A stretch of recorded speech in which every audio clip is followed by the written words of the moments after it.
ladies and gentlemen, boys and girls, to another episode of Paradise ASMR. If you like what you're hearing and seeing, be sure to like, subscribe, and share so we can keep giving you more of this real good stuff. So let's get to it. Starting with the positive habit number 1, start the day right. Starting off on the right foot, making a good first impression, getting out of bed on the right side. Our language is full of expressions that convey the same message. The way we begin something has a big impact. In fact, the first 60 seconds of your day may be the most important. In those initial moments, you set in motion patterns that will subtly shape your experiences for many hours to come. That startup programming can be conscious and purposeful, or as it usually occurs for most people, it can be automatic and haphazard. The difference has a lot to do with whether or not your day unfolds as a centered and healthy one. In fact, here's the very best place to start creating a spiritually centered life. Waking up in the morning is a turning point. You move from the realm of sleep and dreams back into your familiar world of busy activity and responsibility. And the way you go through that turning point, the way you make that transition, may be much more influential than you realize. Waking up in the morning is a crossroads. Something special happens in that simple act of emerging from sleep and regaining normal consciousness. Profound influences are set in motion by the way in which you make the transition from one dimension of awareness to another. However, before creating an optimal plan for the use of that first minute in the morning, it's worth examining more carefully what's at work here. Whenever we make a change in consciousness, any dramatic shift in our level of awareness, very important factors come into play. The quality and content of the experiences that follow are largely shaped by what is held in mind during the transition. This is not an abstract principle of psychology. It's something we can observe every day, especially by looking carefully at nighttime experiences. What happens to us during sleep, in dreams and otherwise, is heavily influenced by our state of mind as we drift off at night. You've probably encountered this principle in both negative and positive ways. For example, if you're worried or upset when you go to bed, you're likely to have a troubled night's sleep. On the other hand, if you drift off with a question on your mind, you may well get an answer to that very issue through your dreams. A similar process is at work for the transition we call death. Research with so-called near-death experiences suggests that the attitudes and feelings of the dying individual play a major role in the types of experiences that the soul will have immediately upon passing over.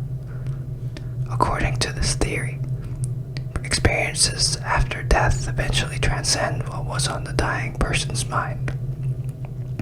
But initially, they are especially influential. A rather mysterious biblical passage hints at all this. A short teaching from the book of Ecclesiastes. As a tree falls, there shall it lie. What's the hidden meaning in that enigmatic statement? The fall of the tree represents the transition. Its orientation for that fall, be it north, south, east, or west, establishes the direction in which it will lie on the ground for a long time to come. In the same way, Our inclinations and propensities at the time of a change play a big part in shaping our experiences thereafter. Getting back to the idea of waking in the morning, let's consider what goes on at the time of that transition. Many sources of wisdom believe that during the night, we leave our bodies. We travel in other dimensions of consciousness. In fact, we might understand sleep to be somewhat like the after-death state.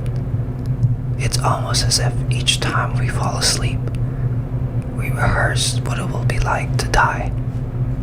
The main difference is that we retain connections to our physical bodies, which allow us to come back in the morning.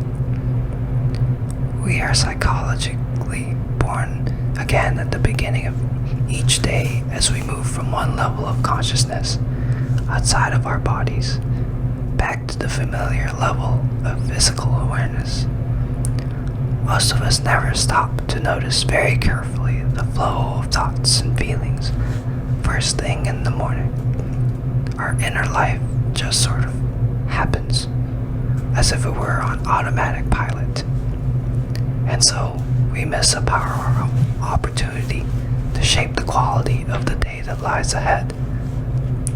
What is the nature of our typical early morning thought patterns? For many people, it concerns all the expectations and demands of the day. They wake up and immediately begin to think or worry about everything that must be accomplished in the next 14 to 18 hours. That automatic agenda hardly leaves any breathing space.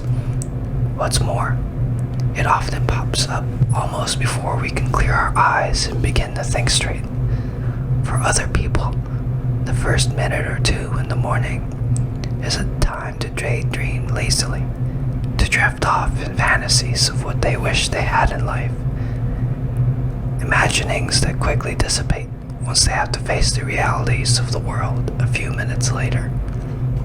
One way to understand what goes on in our minds is to consider two sides of our own psychology. Casey referred to one aspect as the personality, the other, the individuality. Briefly, the personality is that part of us that operates primarily on automatic pilot. It is the side of us that others see and know, the facade or persona, we might say. On the other hand, the individuality is the more authentic spiritual self. Without it, we're really nothing. It is the higher self, an expression that becomes popular in recent years. It's the individuality that surfaces when we meditate successfully. In fact, one way to define meditation is an activity that partakes not of the personality, but of the individuality. Even though the individuality is clearly the superior element in us, the personality has a constructive role to play as well, if we'll agree to limit its authority. Instead of usurping leadership, its place is served individuality and high purposes within the soul. Unfortunately, the personality tends to do otherwise. It wants to be in charge. It has its own agenda and desires, and the personality tries to take control whenever it can. One of the most distinct characteristics of the personality is a false notion of itself. In other words, we all have certain ideas about ourselves that are illusory. Those distortions come in many shapes and sizes, including exaggerated notions of our own importance, what we might call self-aggrandizement, overly critical ideas about our own shortcomings, what we might call self-condemnation, distorted pictures of who and what we are supposed to become, expectations that don't come from our own individualities, but instead from our parents, friends, or the society at large. What does this have to do with how you wake up in the morning? Simply this: unless you make a conscious effort to do otherwise, your personality self quickly gains control of your life first thing in the morning. Unless you use your free will to change the pattern, the habitual thoughts and feelings of your personality self grab your attention from the initial minutes of the day. And in doing so, chances are severely diminished that your individuality will awaken and provide direction during the day. This condition is a surefire formula for tension and stress in the day that lies ahead. I'll stop there for now. And once again, if you folks enjoy hearing and seeing all this, be sure to like, share, and subscribe if you want some of this real good stuff. And I will see you on the next one.